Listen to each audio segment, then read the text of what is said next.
urgent problem facing Israel, putting it fifth behind education, crime, national security, and poverty.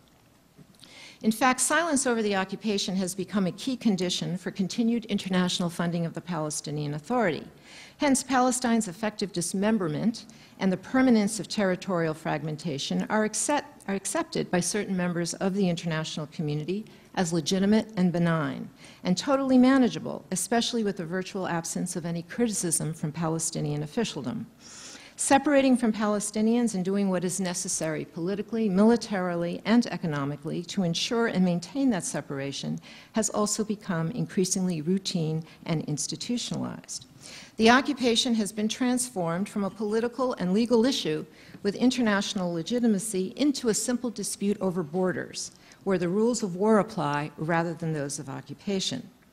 In this regard, Israel has successfully recast its relationship with Gaza from one of occupation to one of two actors at war, a recasting that the international community has largely come to accept. Indeed, as Kathleen said, some international actors now deny the existence of occupation altogether. The growing inapplicability of occupation as an analytical and legal framework leads to another important paradigm shift regarding Israel's intentions towards Palestinians and their territories.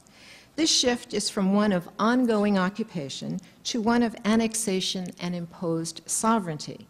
That is, claiming that the West Bank, or parts of it, are de facto sovereign Israeli territory.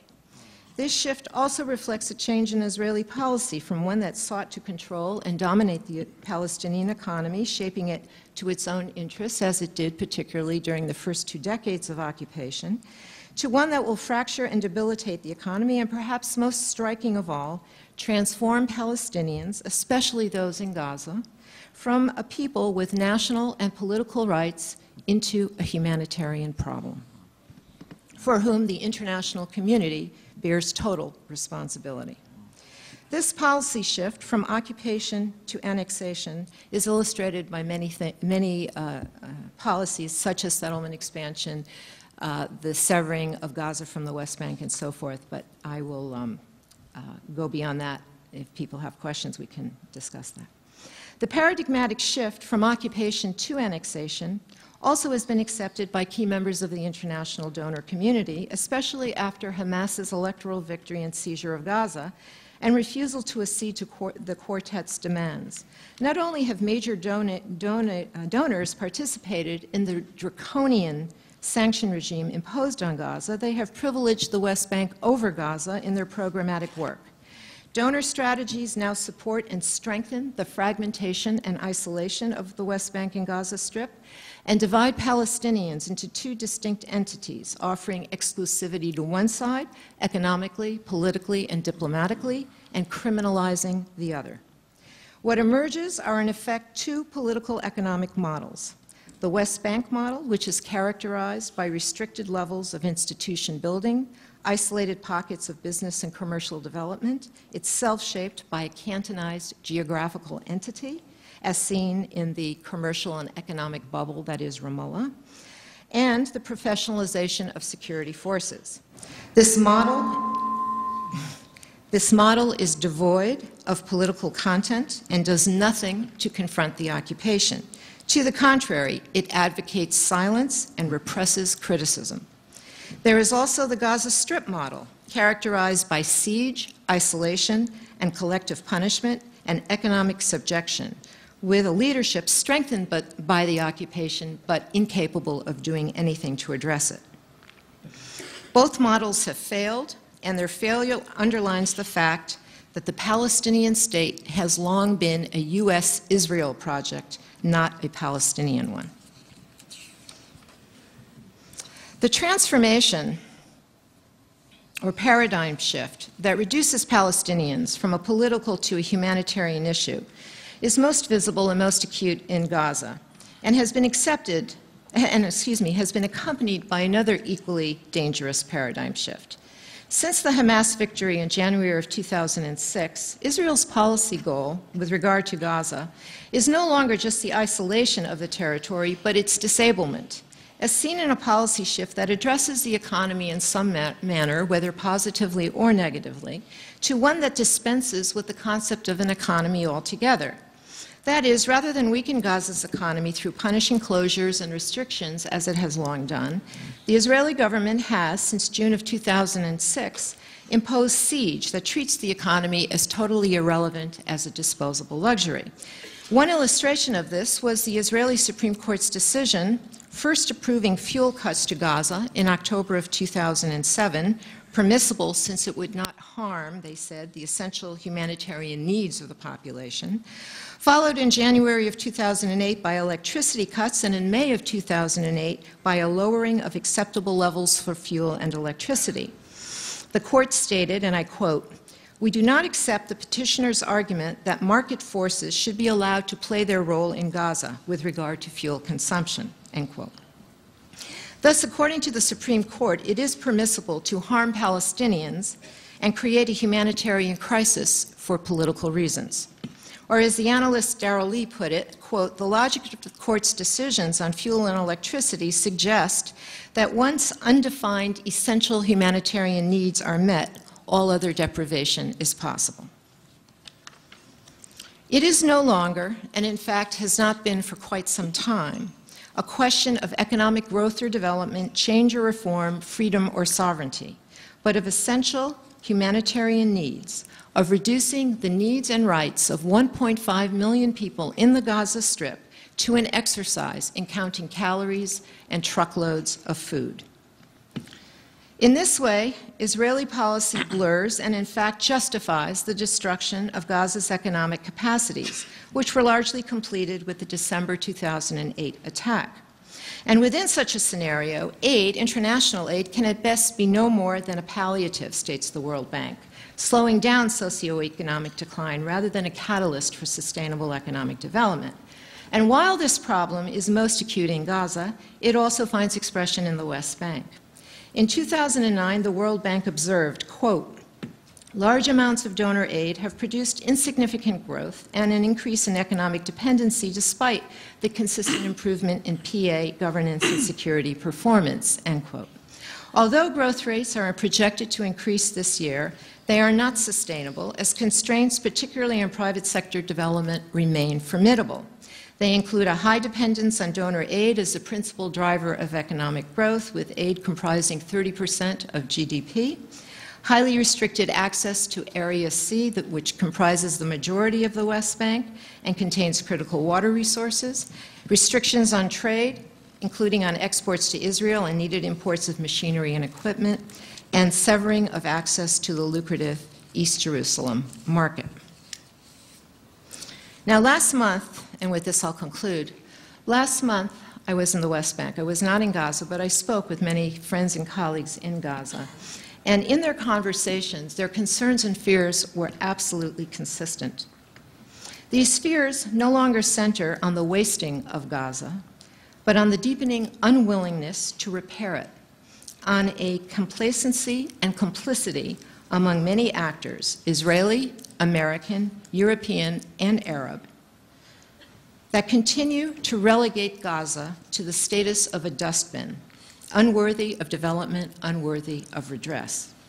One friend of mine expressed it this way, and I quote him, "We are not charity cases. We are an animal farm where all kinds of products are dumped on us, whether we need them or not. We are not asked what we need or want. We are not allowed to participate in our own lives, but must accept our own decay. Our horizon is vague. There is no vision, no debate, no critique. The critique that does exist is for the benefit of the individual, not society.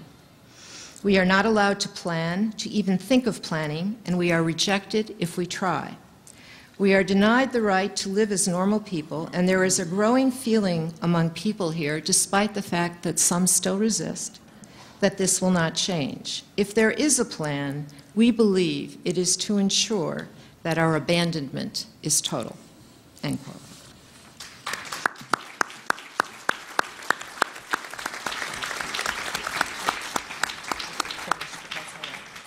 That's all right. Actually, Bill? Yes, I just want to say one more thing.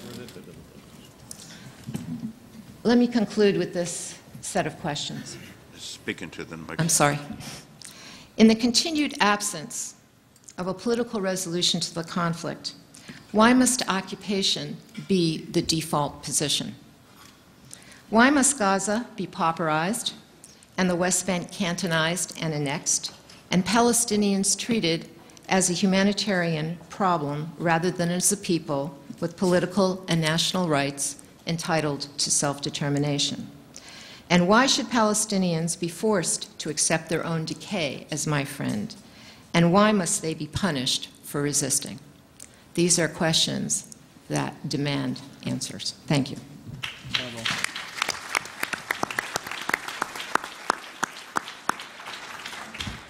Thank you, Sarah. Note that I had just spoken to a pollster recently in the West Bank, and he was polling children, youth in Gaza. And to summarize what Sarah has said, he asked them the question that you would normally ask a child: what do you want to do when you grow up? And his two responses, he said, sent chills up his spine. The first response was, I want to get out of Gaza. The second response is, I would like to die. That sort of captures what the tone and the statistics of what Sarah has just related to us. Andrew Whitley is also someone who is struggling with a number of dilemmas, not the least of which is the budget of UNRWA, as they try to sustain and give the Palestinian people hope, not only in Gaza, but throughout the region. Thank you, Bill.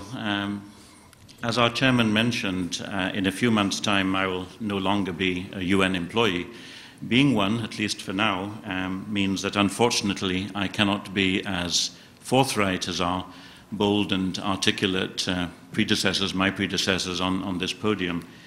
Let me just say, though, at the outset that I've long admired the strong moral voice from Sarah Roy, and now add to it my full agreement with her intellectual insights and analysis of the problems here. But unfortunately, I cannot, for now, as a serving UN official, say many of the things that she has said so well. But in many ways, UNRWA does speak for Gaza. We represent 70% of the population of Gaza who are refugees. 1.1 million of them are registered refugees out of that 1.5 million.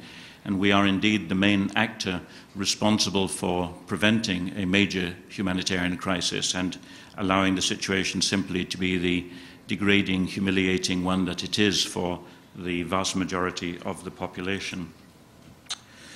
Let me begin, though, by saying just a few words about the profile of the refugee population, because if I have a brief today, it is to bring the refugee dimension into this discussion. It's a truism that this conflict is about land and people, and the people are primarily those who were displaced in 1948 and again in 1967, of which approximately two-thirds, perhaps 70%, eventually ended up registering with UNRWA. UNRWA's refugee population, when it began work some 60 years ago, was approximately 750,000. Today, we're responsible for 4.8 million people spread through Jordan, Syria, Lebanon, the West Bank, and Gaza. If we look just at the population of the occupied Palestinian territory, and I'll come to the importance of that singular word territory in future, and why that should be considered as a single territory, which has been sadly undermined by recent developments. If we look at that region, known as the West Bank and Gaza, and the occupied East Jerusalem, to be politically correct, to add that in there as well, approximately 40% of the population as a whole are refugees, and who look primarily to UNRWA for their basic public services in health, in education, in social welfare, infrastructure inside the camps, rather than to the Palestinian Authority. This is primarily for political reasons related to the unresolved status of the refugee question.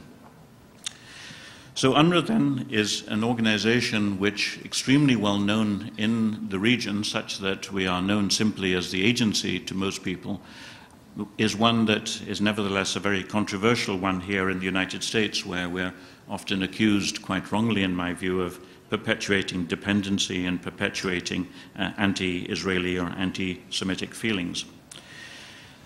I would argue to the contrary, and I'm not here to be able to give a brief about UNRWA that, in fact, the role of UNRWA has been a productive and a constructive one to be able to help people escape from dependency, to give them better options in life, and to be able to